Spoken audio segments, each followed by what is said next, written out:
E aí, pessoal? Sejam bem-vindos a mais um episódio da Closer Brasil. Hoje, vamos mergulhar em um dos conflitos mais complexos e duradouros do nosso tempo, a guerra entre Israel e Hamas, para extrair lições que podem moldar o futuro do Oriente Médio e, de certa forma, do mundo. É uma análise profunda que vai muito além das manchetes. Fiquem ligados. Olha só, a guerra em Gaza, mesmo que termine esta semana, o que ainda não é uma certeza, deixará um rastro de reflexões e consequências. E uma das primeiras lições que podemos tirar é: akerrengadet nas pessoas quando elas te dizem quem são. É uma máxima temporal. E no contexto de Hamas, ela ressoa de forma dolorosa. Em 1988, o Hamas declarou em sua carta de fundação a intenção de exterminar judeus. Mas, por anos, Israel tolerou o grupo, em parte por conveniência ideológica. Benjamin Netanyahu se beneficiava de um cenário palestino dividido, e em parte pela relutância internacional em derrubar o grupo. Até que veio o 7 de outubro de 2023, tarde demais para as mais de 1.200 pessoas massacradas naquele dia. Um preço altíssimo pela ignorância de um aviso tão claro. E aí que a coisa fica interessante. Tecnologia brilhante nunca é um substituto adequado para uma estratégia sólida. Rodadas sucessivas de conflito entre Hamas e Israel nunca alteraram a política de contenção de Israel em relação a Gaza. Por quê? Porque tecnologias como o sistema de defesa antimísseis Domo de Ferro deram a Israel uma falsa sensação de impenetrabilidade. Mas, em 7 de outubro, as maravilhas de alta tecnologia de Israel, inteligência de sinais, interceptores de mísseis, cercas inteligentes e barreiras subterrâneas se mostraram inúteis contra os PAR, AP, INT, IS e bulldozers de baixa tecnologia do Hamas. Uma falha estratégica que custou caro. Outra lição, essa dita por Donald Rumsfeld, é que a fraqueza é provocativa, e a aparência de fraqueza também. Yahya Sinwar, o falecido líder do Hamas, já acreditava que Israel era fraco quando ele e centenas de outros prisioneiros palestinos foram libertados em troca de um único refém israelense, o soldado Gilad Shalit. Mas Israel nunca pareceu tão fraco quanto nos meses que antecederam 7 de outubro, graças ao impulso imprudente do governo Netanyahu por uma reforma judicial que, para milhões de israelenses, parecia um avanço rumo ao autoritarismo. Foi o tropeço antes da queda. Mas, em meio a tudo isso, uma verdade brilhou: os israelenses são melhores que seu governo. Ninguém tipifica isso melhor do que Noam Tibon, um general aposentado de 60 anos que, com sua esposa Gali, dirigiu para resgatar seu filho e a família dele no kibbutz Nahal Oz, que havia sido invadido pelo Hamas. Entendemos que, se não fôssemos buscá-los, ninguém o faria, disse Tibon. Ele lutou para entrar no kibbutz, resgatando sua família, enquanto Gali transportava israelenses feridos para a segurança. Há dezenas de histórias semelhantes. A injunção talmúdica todo Israel é responsável um pelo outro, ou seja, a responsabilidade comunitária foi o que salvou o Estado judeu em 7 de outubro. Israel não tem um problema de relações públicas, tem um problema de narrativa.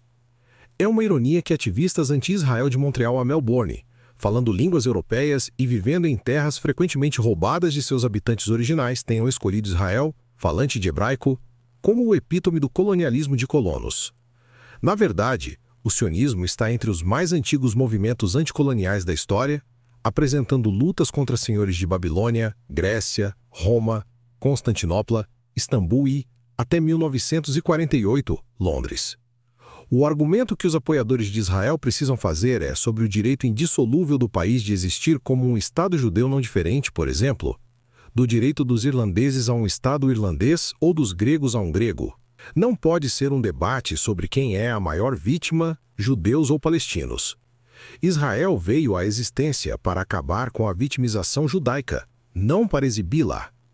E aqui um ponto crítico. O antissemitismo permeia o antisionismo, e o antisionismo tende a produzir antissemitismo. Após um ataque em Manchester, onde um homem dirigiu seu carro contra uma sinagoga, matando 2 pessoas, a polícia disse que estava trabalhando para entender a motivação. Sério. O ataque ilustra como, fora de seminários acadêmicos, a distinção entre judeu e sionista é invisível ou um pretexto para aqueles que desejam fazer mal a um ou a outro. Mesmo que os defensores de Israel conseguissem um milagre de persuasão, ainda enfrentariam um coro de intolerância disfarçada. Agora, vamos falar de um ponto inegável. O sofrimento palestino é real e o Hamas é seu principal autor.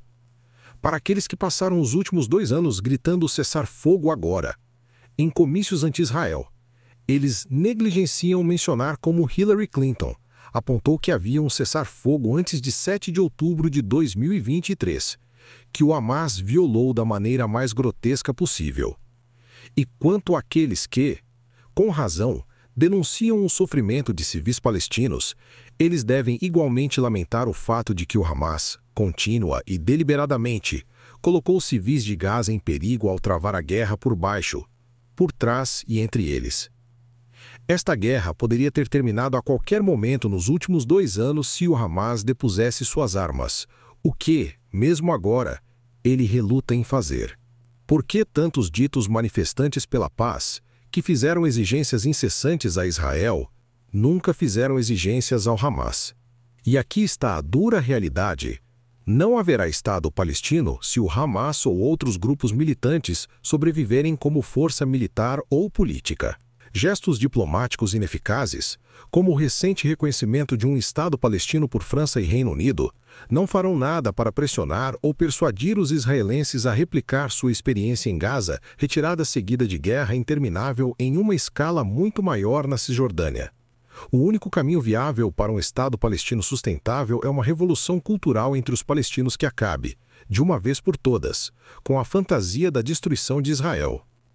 Isso é tanto trabalho de educadores e imãs quanto de políticos palestinos e diplomatas estrangeiros. E exige o fim do Hamas ou de qualquer grupo armado preparado para impor uma ortodoxia militante sobre outros palestinos.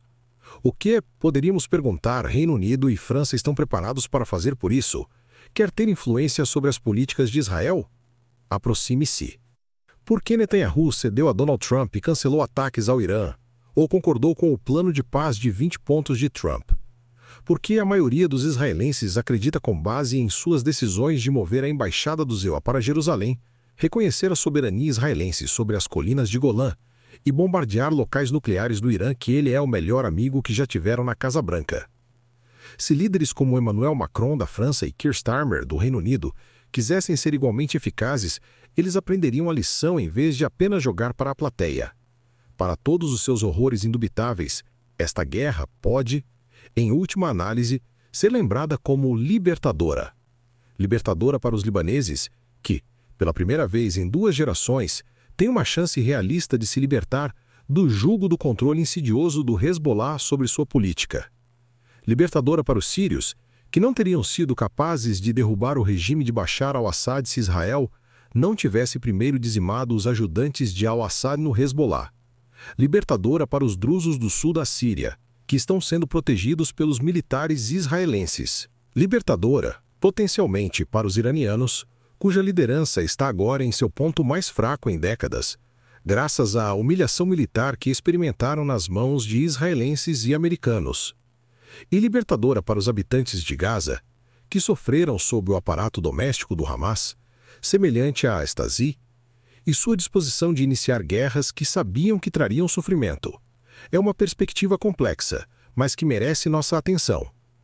Para os judeus, dentro ou fora de Israel, a guerra também deve ser um aviso.